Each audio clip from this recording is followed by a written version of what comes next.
ትንቢተ ኢሳይያስ ምዕራፍ 55 ቁጥር 10 እና 11 ዝናብና በረዶ ከሰማይ እንደሚወርድ ምድርን እንደሚያረካት ታበቅልና ታፈራም ዘንድ እንደሚያደርጋት ዘርንም ለሚዘራ እንጀራንም ለሚበላ እንደሚሰጥ እንጂ ወደ ሰማይ እንደማይመለስ ከአፌ የሚወጣው ቃሌ እንዲሁ ይሆናል። የምሻውን ያደርጋል፣ የላኩትንም ይፈጽማል እንጂ ወደ እኔ በከንቱ አይመለስም።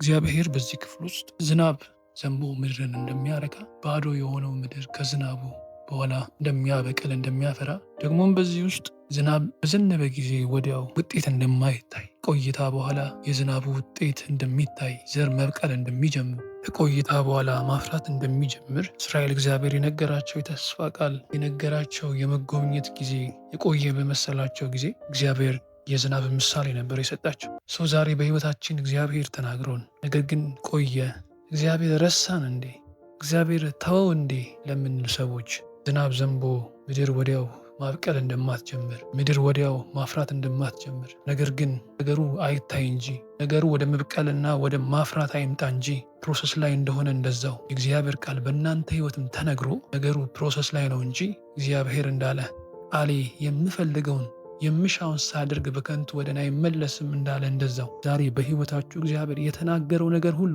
ለዘገየባችሁ የቆየ ለመሰላችሁ አንድ መልእክት አለኝ። ነገሩ እየተሰራ ነው። እግዚአብሔር የተናገረው ቃል እናንተን፣ ሁኔታችሁን፣ ነገራችሁን እግዚአብሔር እየሰራው እያስተካከለ ነው እንጂ ቃሉ በእናንተ ሕይወት ውጤት ሳያሳይ እግዚአብሔር ያላችሁ ነገር ሳይፈጸም በከንቱ ወደ እግዚአብሔር አይመለስም።